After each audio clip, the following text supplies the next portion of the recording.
Bonjour à tous, j'espère que vous allez bien et que vous êtes bien éveillés parce que nous allons parler aujourd'hui de rêves lucides.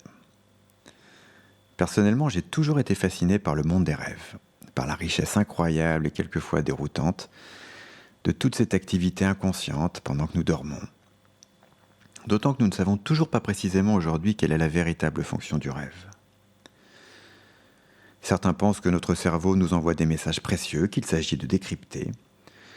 D'autres pensent que les rêves ne sont que le produit d'un travail neuronal de tri en lien avec nos apprentissages et notre mémoire, ou encore une façon de réguler les émotions négatives de la journée. Quoi qu'il en soit, l'exercice extrêmement simple que j'aimerais vous proposer aujourd'hui va consister à vous aider dans un premier temps à vous souvenir de vos rêves, dans un deuxième temps à vous programmer un rêve en rapport avec une problématique ou une préoccupation actuelle, et enfin à mettre toutes les chances de votre côté pour faire un rêve lucide. Mais d'abord, qu'est-ce qu'un rêve lucide ? Eh bien, c'est simplement un rêve dans lequel on prend conscience qu'on est en train de rêver. On peut laisser le rêve se dérouler passivement, si c'est agréable, mais on peut aussi l'influencer, le modifier de manière plus active. On peut par exemple affronter ses peurs plus sereinement si c'est un cauchemar. On peut laisser libre cours à ses fantasmes en transformant un rêve ennuyeux en rêve érotique. Ou bien on peut se mettre à voler subitement comme un oiseau. Je ne sais pas si vous avez déjà vécu ce genre de rêve, mais ce sont généralement des expériences assez marquantes, qu'on fait très rarement naturellement, et souvent dans des conditions particulières avec beaucoup de réveils nocturnes. Mais avec un peu d'entraînement et de persévérance, on peut en faire beaucoup plus fréquemment. Mais avant d'en arriver là, il faut d'abord se souvenir de ses rêves. Et pour ça, rien de mieux que de les noter. Pendant une quinzaine de jours au moins, prenez l'habitude de vous demander au réveil de quoi j'ai rêvé. Votre première pensée au réveil sera de quoi j'ai rêvé. Et pour vous rappeler ça, vous pouvez mettre quelque chose sur votre chevet, un objet particulier ou une pancarte avec écrit dessus de quoi tu as rêvé. Et dès que les images reviennent au réveil, notez tout ça sur un cahier ou dictez-le sur votre téléphone. C'est intéressant de noter son rêve parce que en mettant des mots dessus, on le transforme déjà un peu. On en fait autre chose. Et si vous pouvez le raconter ensuite à un de vos proches, c'est encore autre chose qui se passe. Le conscient s'en mêle et parfois des liens se font. Le rêve s'enrichit. On sent confusément qu'il y a des éléments du rêve qu'il vaut mieux taire ou raconter autrement. Bref, tout ça est passionnant. Et vous allez constater peu à peu que plus vous vous intéressez à vos rêves, mieux vous allez vous en souvenir. La deuxième étape, c'est se programmer un rêve. Je n'aime pas tellement ce terme de programmer. Il s'agit plutôt d'une autosuggestion qui va orienter votre intention dans une direction donnée, d'une demande ou d'une requête que vous adressez à une part inconsciente de vous-même. En l'occurrence, faire un rêve qui sera lié à quelque chose qui vous préoccupe. On exprime simplement un souhait sans savoir s'il sera exaucé ni même entendu, car comme vous le savez certainement, trop vouloir quelque chose est la meilleure manière de ne pas l'obtenir. Vouloir dormir, vouloir se souvenir d'un mot qui nous échappe est contre-productif. On se crispe généralement alors qu'il vaudrait mieux lâcher prise. Alors je sais que ça peut sembler étrange cette idée de demander quelque chose comme une autorisation à une partie de vous-même. Mais là encore, le fait de vous intéresser, de montrer votre curiosité à cette part inconsciente capable de rêver, de gérer votre mémoire, votre système immunitaire et tant d'autres choses, c'est peut-être une bonne manière de vous en approcher et de mieux la comprendre. Ça me fait penser à cet escalier à double révolution ou à double hélice qu'on peut voir au château de Chambord et qui est construit de telle manière que les gens qui descendent ne rencontrent pas ceux qui montent. Eh bien, on pourrait imaginer que la plupart du temps, notre part consciente et cette part de nous qui rêve empruntent ce genre d'escalier et se croisent sans jamais se rencontrer. Et on pourrait dire, pour poursuivre cette métaphore, que le rêve lucide est une tentative d'aller à la rencontre de cette part inconsciente en sautant d'un escalier à l'autre. Ce qui nous amène à la troisième étape, l'espoir d'un rêve lucide. Oui, l'espoir, car pour être tout à fait honnête, et pour éviter toute frustration, ce n'est pas vraiment facile, et ça n'arrive que très rarement. Un peu comme ces rêves agréables qu'on arrive à reprendre parfois quand on se rendort au petit matin. Bien sûr, il existe quelques astuces, comme les tests de réalité, qui peuvent aider, mais le résultat est loin d'être garanti. Mais peu importe au fond, car la quête est parfois plus belle que le Graal, et la foi plus belle que Dieu, pour citer Nougaro. Et puis c'est déjà extraordinaire, je trouve, de se souvenir d'un rêve qui nous apporte un éclairage nouveau sur une question importante qu'on se pose. Quant au test de réalité que j'ai évoqué, il s'agit d'une action qu'on va répéter plusieurs fois dans la journée, comme par exemple regarder sa main, regarder sa montre, faire un petit saut ou se pincer, pour vérifier qu'on ne rêve pas, qu'on est bien dans le monde réel. De telle façon qu'une fois dans le rêve, on reproduit ce geste. Et si on s'aperçoit que ce n'est pas comme d'habitude, alors c'est bien qu'on est en train de rêver. Par exemple, si votre montre se met à tourner dans l'autre sens, ou si en faisant un petit saut, vous commencez à vous envoler, alors là, plus de doute possible, vous êtes en train de rêver. Voilà pour les explications, passons maintenant à l'expérience, qui vous le verrez sera très simple. Si vous êtes prêt, installez-vous confortablement, assis ou allongé, comme vous voulez. Et quand vous êtes bien installé, prenez une bonne inspiration et laissez vos yeux se fermer à l'expiration pour commencer à vous détendre.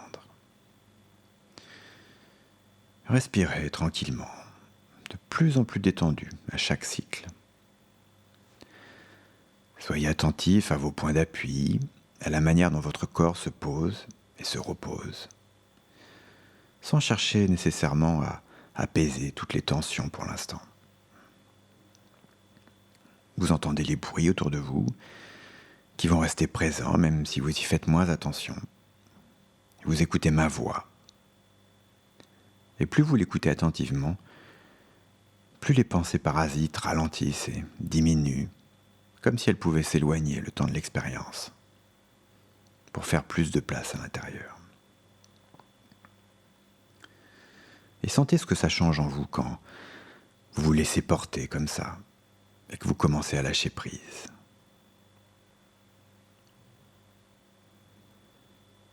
Maintenant, imaginez un chemin sur lequel vous marchez. Ça peut être un chemin que vous connaissez bien, ou un chemin imaginaire, peu importe. Laissez cet endroit prendre forme petit à petit. Observez le décor tout autour de vous, en haut, en bas, devant vous. Est-ce que vous voyez vos jambes et vos pieds quand vous marchez ? Est-ce que vous sentez vos pieds sur le sol ? Vos muscles qui s'activent à chacun de vos pas ? Est-ce que vous entendez le bruit de vos pas ou d'autres sons autour de vous ? Est-ce que vous sentez des odeurs particulières dans ce lieu ? Et plus ce chemin se concrétise à mesure que vous le détaillez, plus vous vous éloignez de vos fonctionnements habituels. Vous pourriez vous amuser à compter vos pas, comme on compte les moutons avant de s'endormir, pour vous rendre compte qu'à chaque pas que vous faites, vous allez un peu plus loin en vous-même. Et ce chemin vous conduit doucement, mais sûrement, vers un lieu de passage, un lieu de transition, que vous commencez à apercevoir. Je ne sais pas s'il s'agit d'une porte, d'un sas, d'une passerelle, d'un creux dans un arbre comme dans Alice, ou de cet escalier à double révolution dont je vous parlais tout à l'heure. Mais plus vous vous en approchez, plus il se dessine clairement.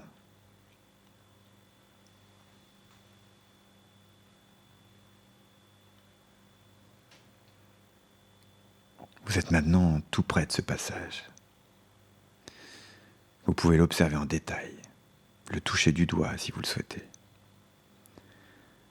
Et quand vous serez prêt, vous allez le franchir ou le traverser. Maintenant, pour vous retrouver instantanément dans un autre lieu, une autre scène, un de ces endroits oniriques où les choses étranges paraissent tout à fait normales, où les repères sont inversés, où les animaux peuvent parler, mais les objets voler.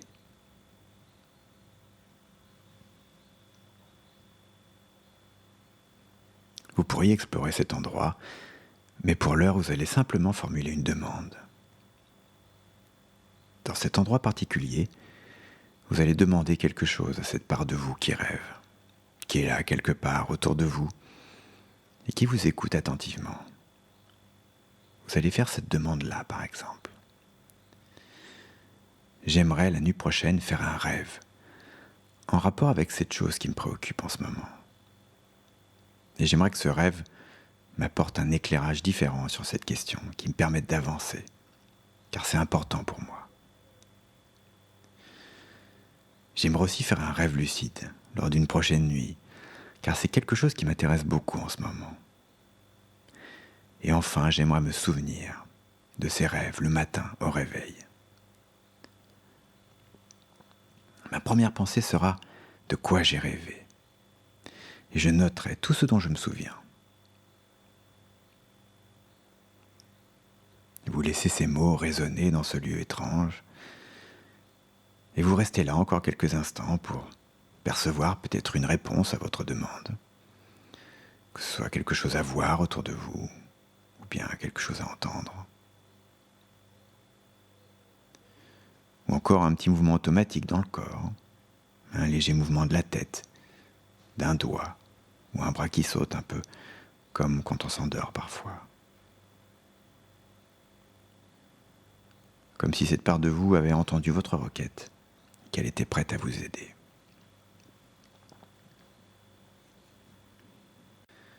Vous pouvez maintenant remercier cette part de vous pour son écoute et sa disponibilité et revenir de l'autre côté de ce passage que vous avez traversé. Revenir de l'autre côté du miroir. Rebroussez chemin, ce même chemin que vous avez arpenté tout à l'heure, et revenez peu à peu, à votre rythme. Prenez tout le temps de bien vous réorienter, ici et maintenant, le temps de retrouver vos repères habituels. Prenez conscience de l'endroit dans lequel vous êtes, des sons autour de vous. Prenez quelques bonnes respirations, faites quelques mouvements et ouvrez les yeux maintenant. Parfaitement reposé et disponible, comme après une bonne nuit de sommeil.